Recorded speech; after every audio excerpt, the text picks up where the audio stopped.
Welcome to Ahead of the Curve, podcast by Acadia. I'm Devin Cook, and I'm here with my colleague Alexi. Hi, Devin. And today we're going to talk a little bit about ORE Academy, and the growing library of resources within Acadia and our quant services group. With that, Alexi, why don't you talk a little bit about, ORE and just introduce it a little bit for some of our listeners who might not be familiar with our open source risk engine. Thanks, Devin. It's great to be in this beautiful LSEC podcast room. So ORE stands for Open Source Risk Engine, and it's a software providing risk analytics for derivatives and structured products for the risk industry. Mm-hmm. It's based on Quantlib, which is another open source library, which is pretty good. I mean, it's very good. And it's both of them are open source, and it means it's completely free. Mm-hmm. It's been created in 2010. The founder of a company that was called Quantitative Risk Management at the time, which was later bought by Acadia 2021 and then LSEC in 2022.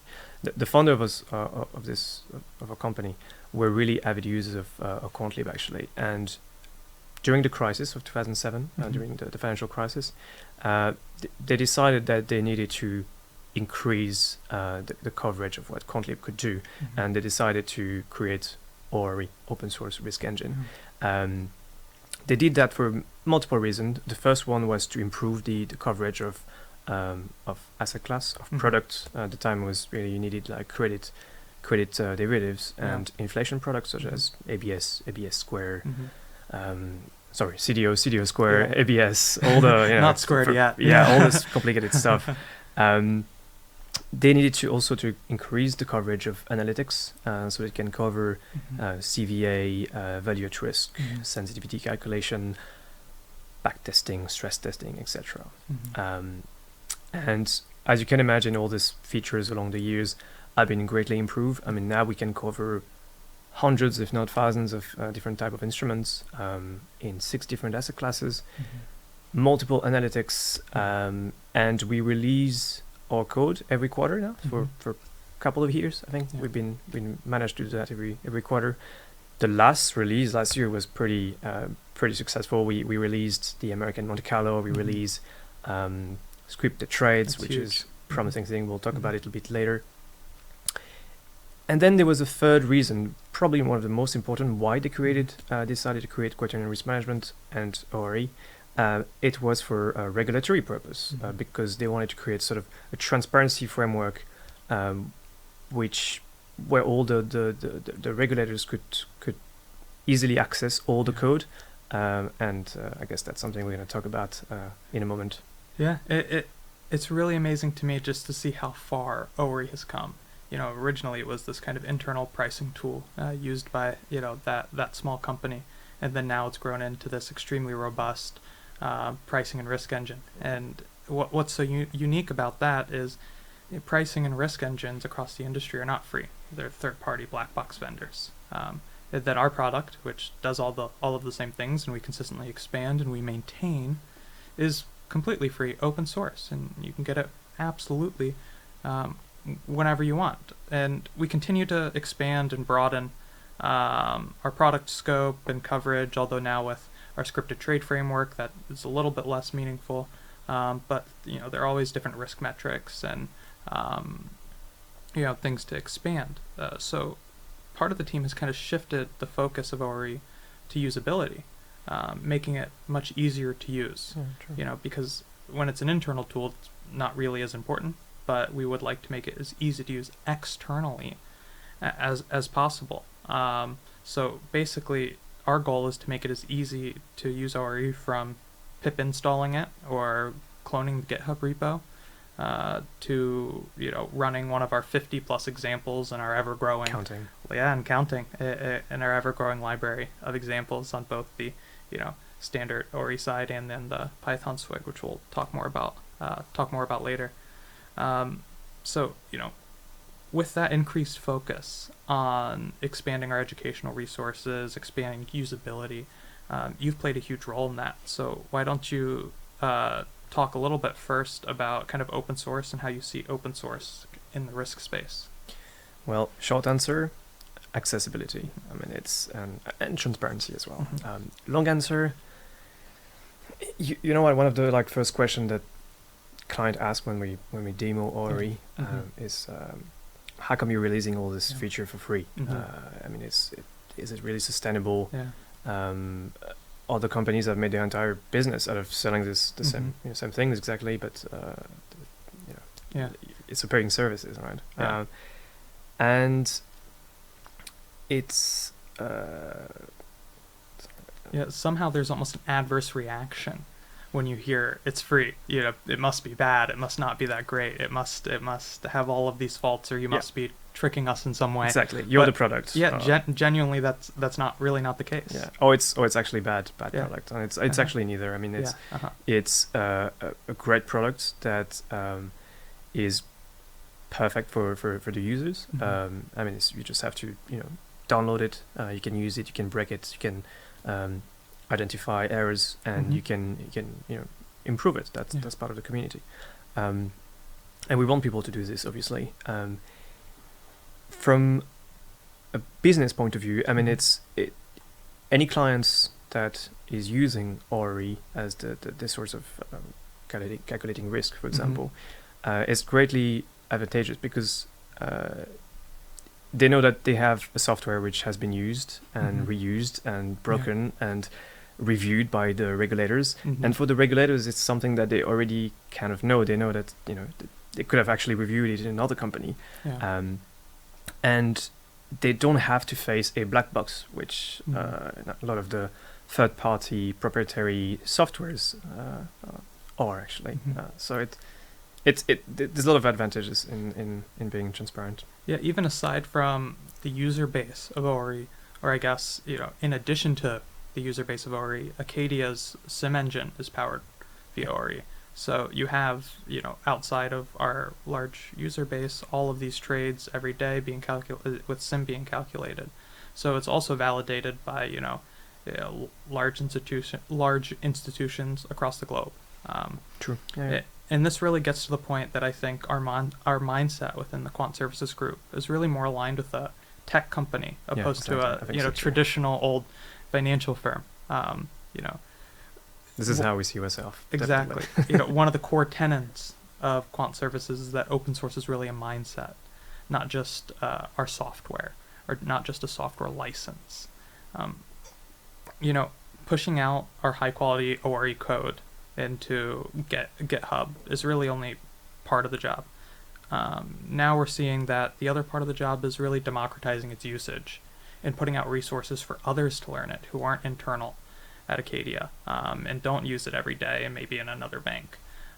We'd like to grow this user base, whether that's with academics or whether that's with institutions. And really, Alexi, this is something that you've been working on in the sense of growing a library of content to help enable this. So would you want to speak a little bit about your Ori Academy and the amazing work you've done with that? So the Ori Academy, actually, it's probably 1 year old now. We released that last year.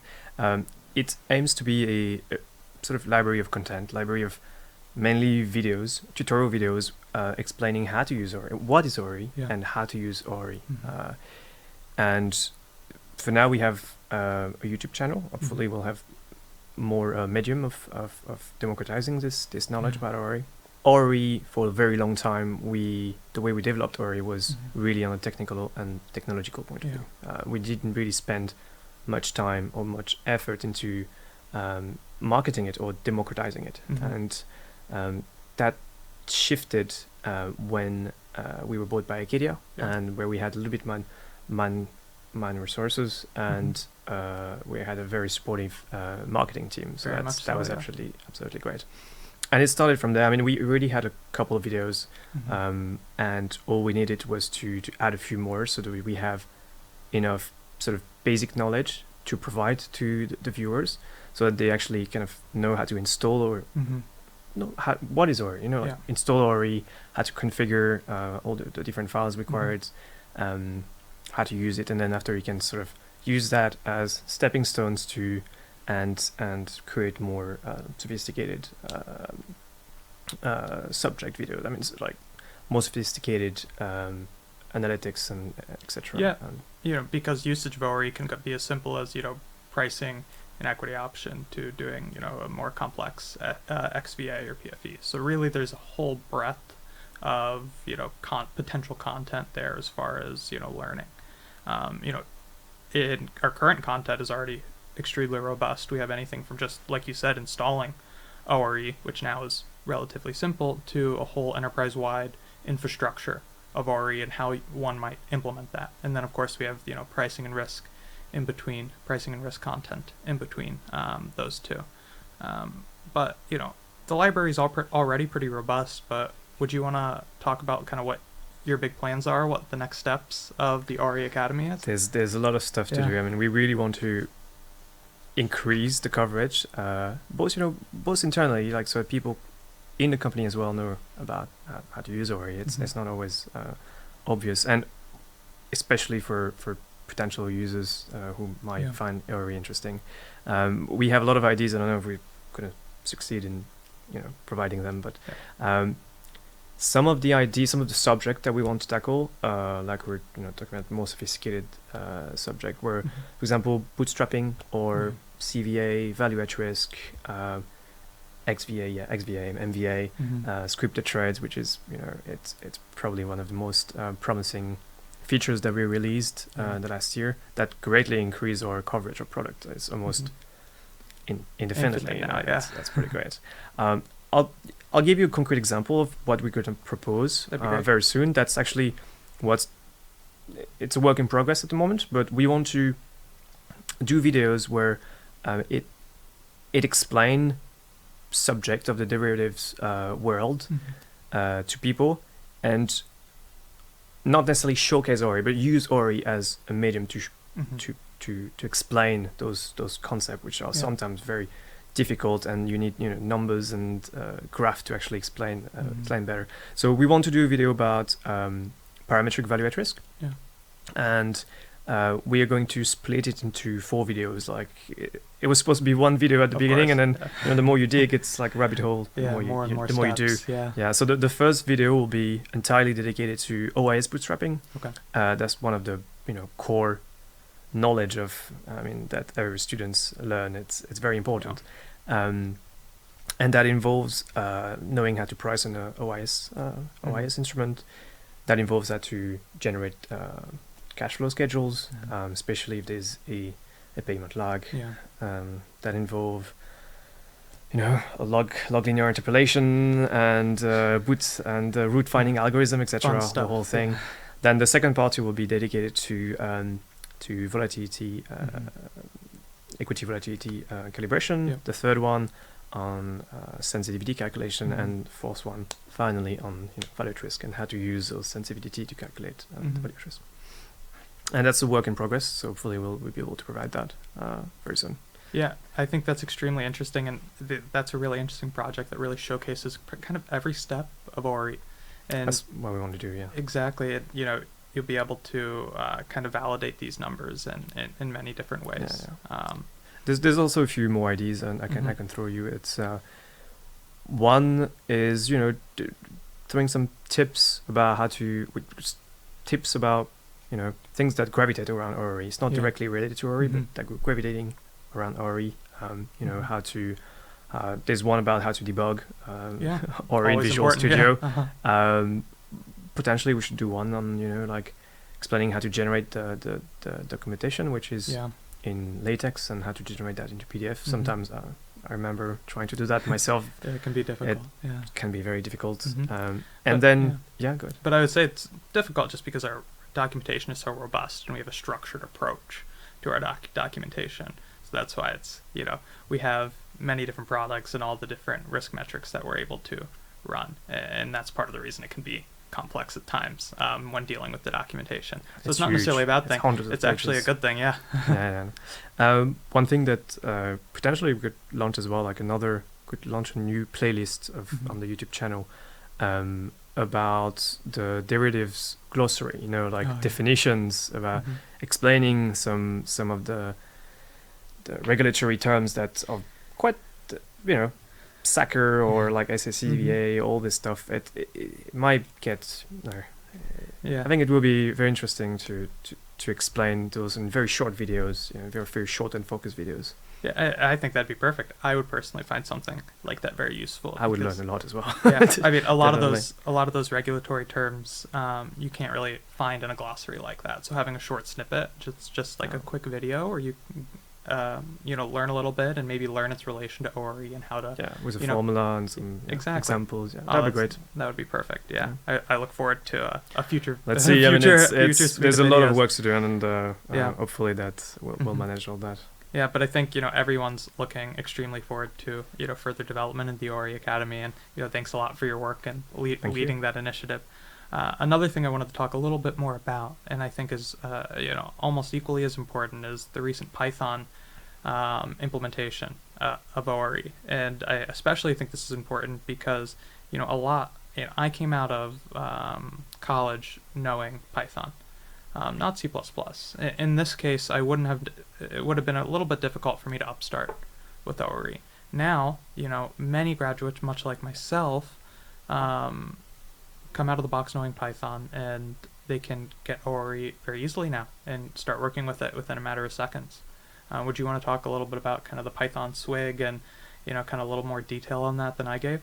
Yeah. No, sure. I mean, the Python extension is, along with the scripted threads, probably one of the most fundamental feature that we released.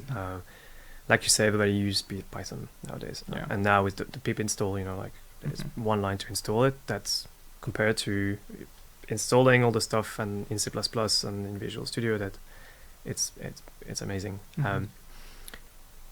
The way it works is we use something called Swig, which is a fairly common wrapper. Which is also used by Quantitative. Our code is based on Quantitative, like I said, so it's using Swig.